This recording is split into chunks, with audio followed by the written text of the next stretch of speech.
Close your eyes and step into the year 1348. There is no soap-scented steam rising from a shower, no porcelain throne waiting in a tiled room.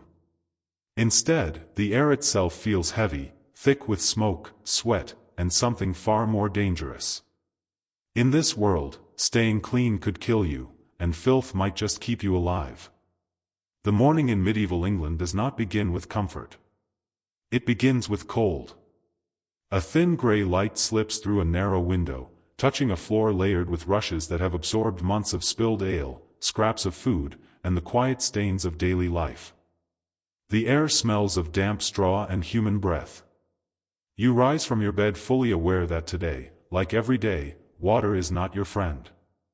There is no steaming bath waiting. No tub. No tiled chamber echoing with splashing water. Instead, there is a simple wooden basin. The water inside it is icy, drawn from a well before dawn. You dip a coarse piece of linen into it and wipe your face. Your hands. Perhaps your neck. That is the extent of your washing.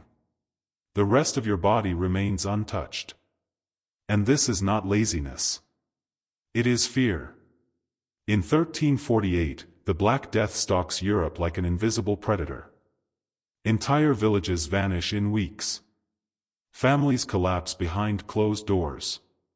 No one understands bacteria. No one speaks of germs.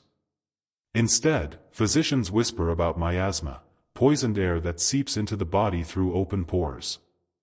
To them, a hot bath is not cleansing. It is an invitation. Warm water opens the skin, they say. It weakens the body's defenses. It creates cracks in the fortress of flesh. So grime becomes armor. A thin layer of sweat and dirt is seen not as filth, but as protection. A sealant against death itself. You endure the itch, the weight of unwashed skin, because survival depends on it. If you are wealthy, your defense is linen. Crisp, white, expensive linen worn beneath your outer garments. It is believed that this fabric draws impurities from the body like a sponge. As you sweat, the linen absorbs toxins, pulling sickness away from your flesh.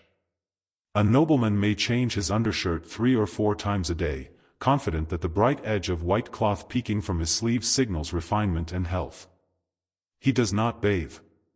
He rotates fabric. Cleanliness becomes a performance, dry, distant from water, measured by the brightness of cloth rather than the scent of skin. But even wealth cannot protect your teeth. There are no soft bristled brushes. No minty pastes. Instead, you rub your gums with rough linen dipped in crushed salt or ground bone. The scraping is harsh. The taste metallic. If pain blooms in your jaw, it is blamed on a toothworm burrowing deep inside. And the cure is brutal simplicity, iron pliers in the hands of a barber surgeon, no anesthesia, no mercy. A quick pull. A scream swallowed by thick air. Smiles are guarded. Gaps are common. Breath is masked not with toothpaste, but with cloves, herbs, and heavy perfumes. Because scent, in this world, is everything. Perfume is not luxury, it is camouflage.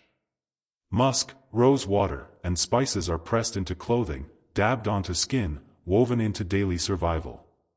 You do not eliminate odor. You battle it. You layer fragrance over the raw truth of bodies that live, sleep, and labor in the same garments for weeks at a time. The city itself breathes this mixture. Smoke from hearth fires curls into streets already thick with humanity. Animals share space with people. Life is intimate. Overlapping. Inescapable. And this is only the beginning.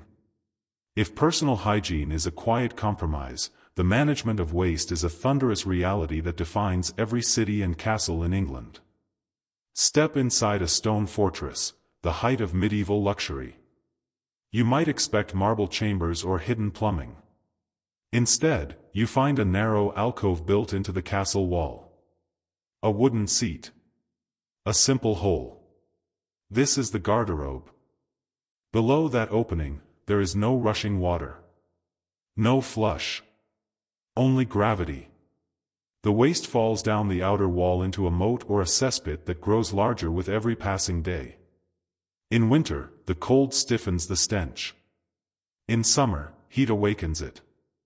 The smell rises in waves, curling back up the stone like a living thing.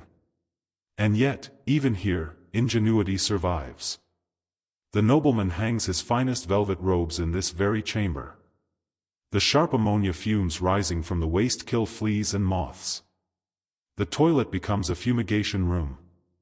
Luxury and filth coexist in the same breath. Now leave the castle and walk into London. The streets narrow. Timber houses lean toward one another, their upper stories nearly touching. Sunlight struggles to reach the cobblestones below. What does reach the ground is thrown from windows, food scraps, slop, chamber pots emptied with a careless warning shouted into the street. The gutter becomes a river of refuse. There is no underground sewer system to carry it away. Instead, pits and backyards swell with waste until they must be emptied by men known as gong farmers. They work at night, hidden from polite society. Bound by law to darkness. Imagine climbing down into a cesspit with nothing but a shovel and a lantern. The air is thick, unmoving. Each breath burns your lungs. The gases trapped in that rotting mass can suffocate a man within minutes. Many do not return home. Yet the city depends on them. Without their labor, London would drown in its own excrement. Above ground, authorities pass laws demanding cleaner streets. But enforcement is weak. The tide of filth moves faster than regulation. Muckrakers scrape what they can, pushing sludge aside. Still, waste returns with every sunrise. And then there are the pigs. They roam freely through the streets, snouts pressed to the ground, devouring scraps tossed from windows. They are living garbage disposals, solving one problem while creating another. Their droppings join the growing layer of muck that coats the cobblestones in a slick film. Travelers approaching the city often smell it long before they see it. A dense cocktail of rotting straw, animal dung, human waste, and the sharp chemical sting of tanneries where urine and dog feces cure leather in open vats. It is not simply unpleasant. It is overwhelming. A physical force that strikes the senses. You do not merely walk through a medieval city. You breathe it. You taste it. And through it all, life continues.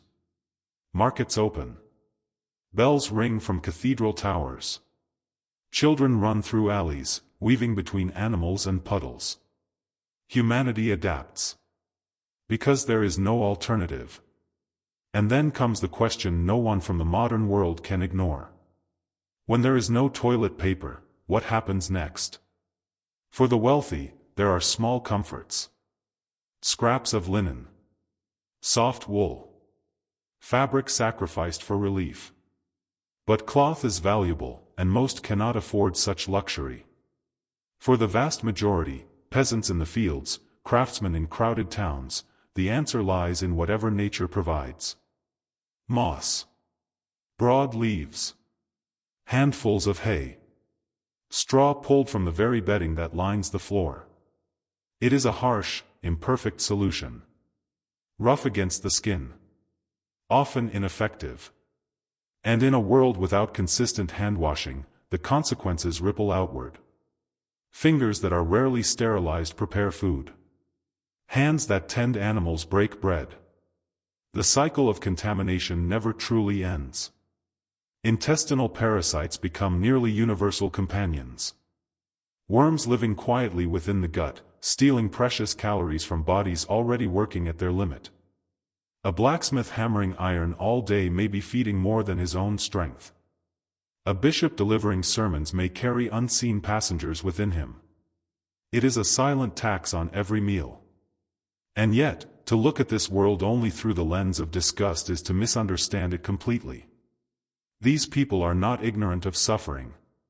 They are immersed in it. They battle illness with what knowledge they have, herbs gathered from hedgerows, vinegar used as a disinfectant, strong alcohol poured over wounds. They observe patterns. They adapt where they can.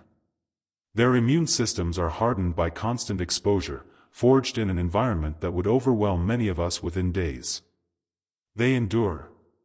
In 1348, as the plague tightens its grip on England, survival is not about comfort.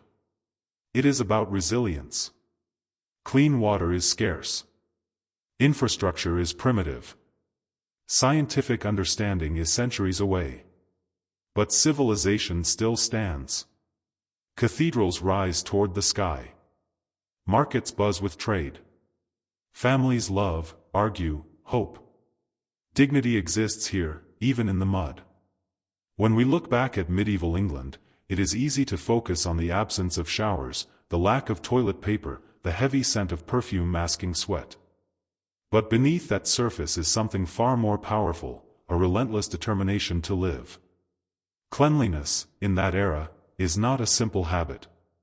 It is a luxury carved out of fear, superstition, and technological limitation. Every fresh linen shirt, every emptied cesspit, every handful of moss represents effort. Labor. Survival against overwhelming odds. They were not dirty by choice. They were navigating a world without the tools we take for granted. And perhaps the most humbling truth of all is this: from that world of stone walls, open gutters, and unseen parasites came the foundations of modern civilization. The roads we travel. The cities we inhabit. The systems that now keep us clean and safe. Their struggle against filth was not failure. It was the beginning of progress. In a time when a hot bath could be feared as deadly, and a simple leaf served where soft paper now waits, humanity endured. Not pristine. Not comfortable. But alive. And sometimes, survival is the greatest luxury of all.